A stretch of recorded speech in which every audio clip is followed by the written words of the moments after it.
parents, you and I had the upbringing to go to proper schools and work hard at our educations that we did, mashallah, and ended up wherever we are today.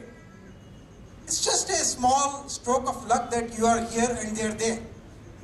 So the whole idea of Muslim Professionals Network is to bridge this gap and get rid of this dichotomy that you see among the haves and the have-nots, especially in our community, and inshallah broader at some point in time in the rest of the people of this country.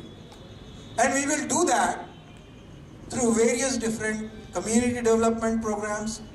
We will do that through influencing government policies.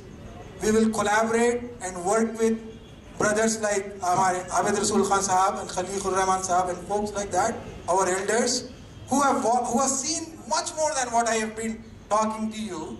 We'll work with all these people and we will solve this problem. You know, all of us here in the audience, we are good problem solvers, right? Every day at work, that's what we do. You look at a problem, you look at a constraint, you know, whether you write a program, whether you run a marketing campaign, whatever you do, we all are good at solving problems.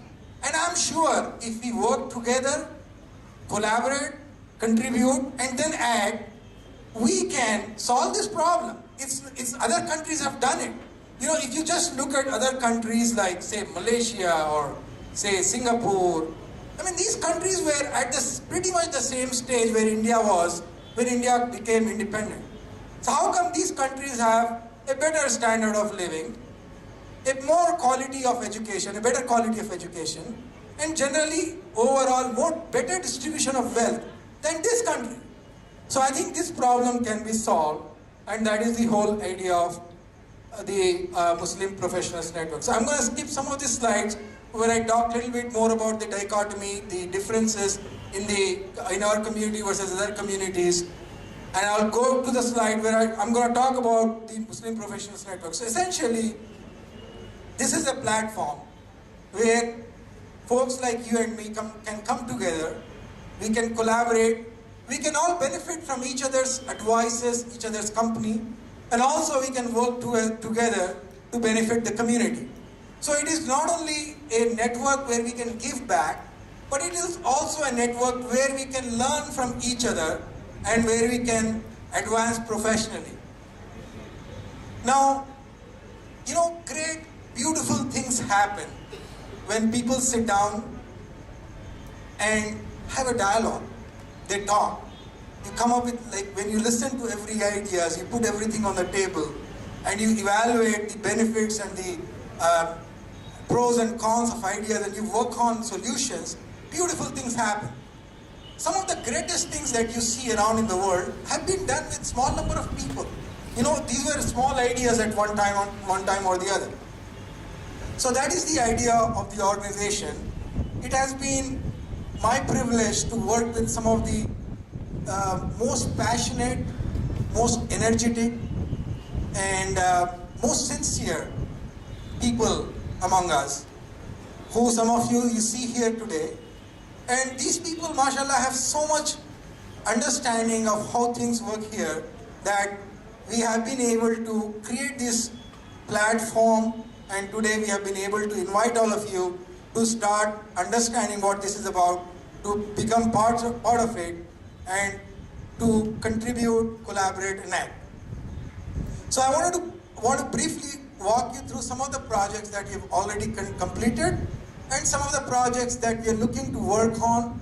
And these are the projects that, mashallah, will be an opportunity for all of you to come together and work with us and help us complete. So, as I said, we went to some 16 plus schools and distributed some 3,000 school kits to these poor children. These are children from various Urdu medium schools. I went personally to some of these myself. I had the honor and privilege to go to this school in Sultan Shahi. It's a Urdu medium school in Sultan Shahi. And literally, you know, you have these kids who I don't know what they will be once they grow up. Because if you look at these schools, look at these teachers, look at the administration, It's a joke of an education. That's what it is. It's some sort of a, act that is going on, and everybody seems to be in this act, right? The politicians believe that, oh, we have been establishing schools and giving all this money, and the parents are happy that their kids are going to the school. The kids don't have anything. They come to the school, they get a half-day meal or something. But if you look at what is being taught in these schools, and what is the level of interest these teachers have to teach these kids, it's really a joke. So anyway, we started by distributing these school kits to these children, and then we slowly started talking to the parents of these children. The idea is that once we engage with the parent, once we help the kid, it's not like you help them and leave. We want to work with the kids and work with their parents and really help them understand the potential that these amazing kids have and what they can do to help them grow to realize their full potential. It was an eye-opening experience for me, personally, and we did distribute the bags and the kids in these different schools. Many of these are government schools. And then, you expect the government school means everything is taken care by the government, right? That's not the case. So the one school I went to, the rent is paid by the government for the building. And there are a couple of teachers who are assigned by the government. But the rest of it is, somehow it works. So anyway, it was a great experience, and I think you want to do that again and again. We also went around to some of the schools and we looked at the top students in every class, and we distributed these cash awards to honor and to recognize these students especially in this village called Narayanpet. And then we have this program that my friends in SDA and now as part of MPN, we have been running, which is Adopting a School, which is not only you provide for the bags and kits and whatnot, but you essentially take care of the entire school from end to end. And we have been adopting the schools, and one of the school right here called Government Primary School of Indiranagar, we have adopted that, and we have been taking care of their needs. And then there are other such schools that we have identified. Inshallah, we'll work towards adopting those as well. And then with the help of Sahitya Trust, Anisuddin Saab was here. This year, inshallah, we are planning to serve iftar to some 4,000 Muslim brothers and sisters in various villages.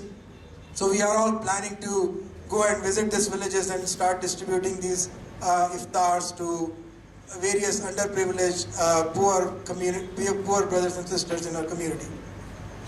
So those are some of the things that we have done. We're sort of like flexing our muscles, if you will, right? We're just dipping our toes and really understanding the ground realities.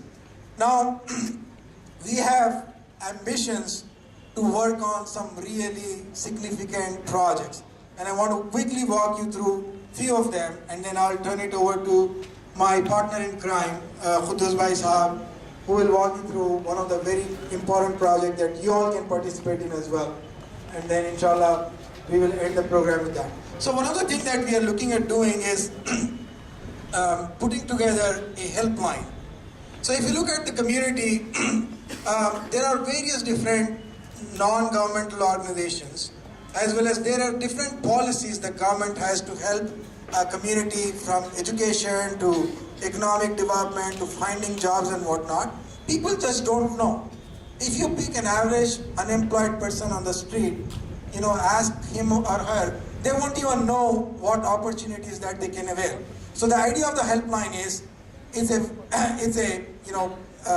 a system where you pick up the phone, you call the line, and you describe whatever problem you have, and there will be people who will be sitting there who will direct the needy persons, to either to the appropriate charity or to the appropriate government program that can help them. We'll build a database of all the NGOs, all the different government schemes. We'll keep this database updated, and we'll have information available at our fingertips so that when people call, you know where to direct them and solve what problems. And then, the dynamics of this is we'll set up a telephone line, a helpline with a bunch of agents, and then it's like a call center. That's what it is. and we'll build it in the office. People can also do walk-ins and whatnot, and we'll help them filling forms and whatnot, right? So this is a very important project that we are looking at kicking off. We'll run a marketing campaign around it, awareness campaign around it, so that people can understand. Think of like Just Dial. Think of this as Just Dial for our community. Every time they have a problem, they pick up the phone and call, and inshallah, there will be various ways where we can help them out with the problems that they're going to have. Another idea is building a mentoring portal.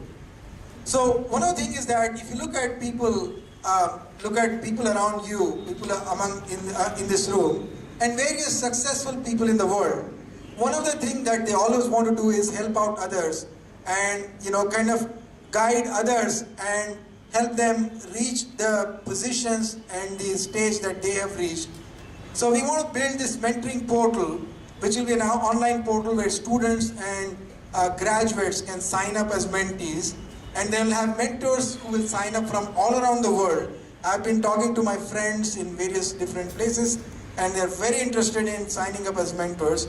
And then these mentors, on a very systematic, on a very prescriptive basis, will work with their mentees and guide them through all the different challenges they have. So imagine, somebody just entered, I'll give you an example. Somebody just entered, say, engineering and took computer science, right? So now that person, let's say, finds a mentor like you, one of you, right? So now you can guide that person and share some of this wisdom, like, dude, unless you write code, you're not a software engineer.